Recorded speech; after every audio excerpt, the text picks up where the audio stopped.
So for this demonstration, I thought I'd start at the end and then work my way backwards, sort of Tarantino style.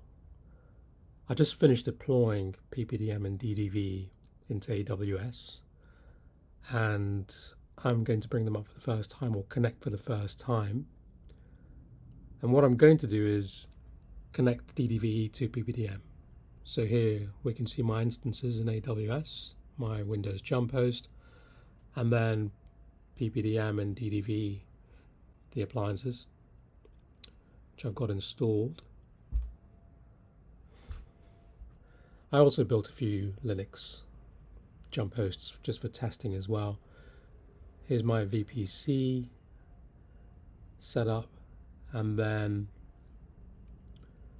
in here I've got, based on best practice, a public subnet where my Windows jump host is set up, and then a private subnet where I've configured DDVE and PPDM, and they are completely isolated from the internet. Right then, so connecting into PowerProtect Data Manager for the first time, I'm going to log in. And then I've got this Get Started dashboard, and I can do a number of things. You'll notice on the right hand side I could actually add my storage in, so my target storage like DDVE, and through that button. I'm going to do it from the main dashboard, so once I connect in, it's giving me all the updates in terms of code, things like transparent snapshots and other functionalities.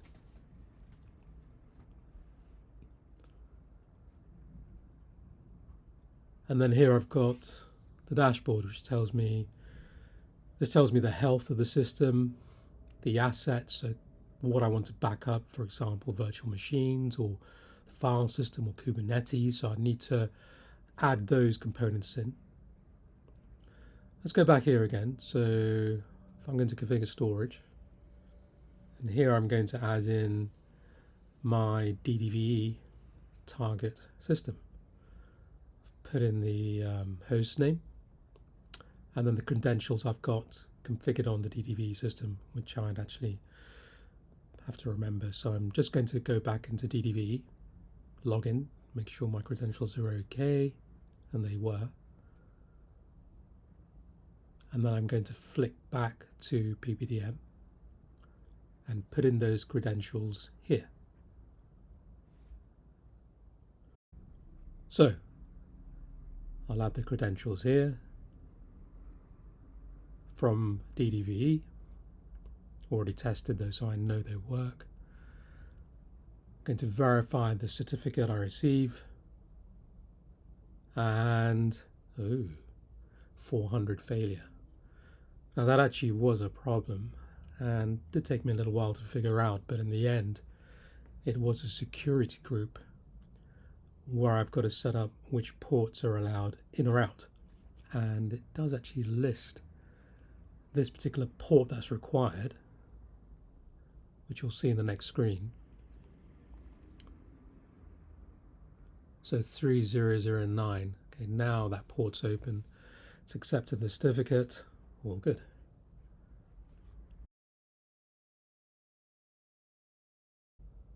I thought I'd just show you the security groups here. So back in AWS, security groups, and then you can see I've got one for PPDM, DDVE, and my jump host.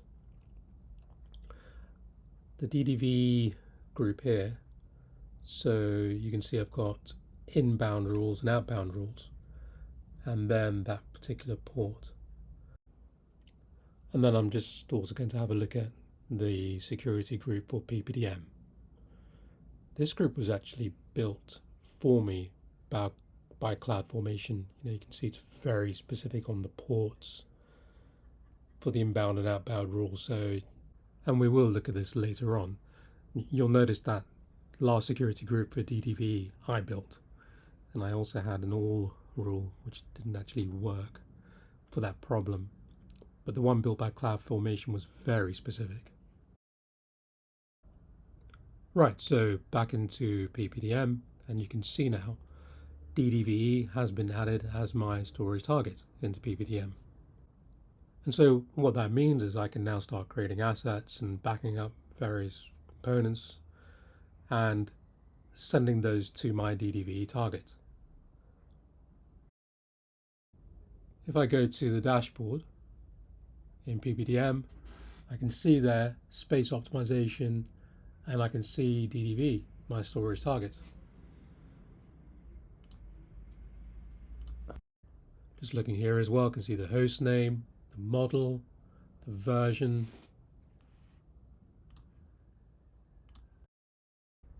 At the moment, no assets, but these are my asset sources. So a virtual machine, for example, I can install that, and then I could add my vCenter and then specify which VMs I want to back up via PPDM, and those would then be sent to my storage target in DDVE.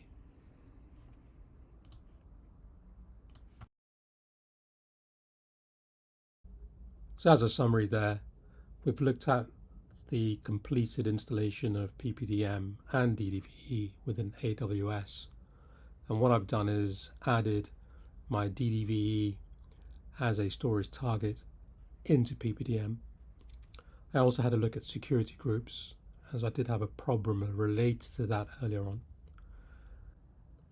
And that is the end of this demo. Thank you very much and hope you enjoyed.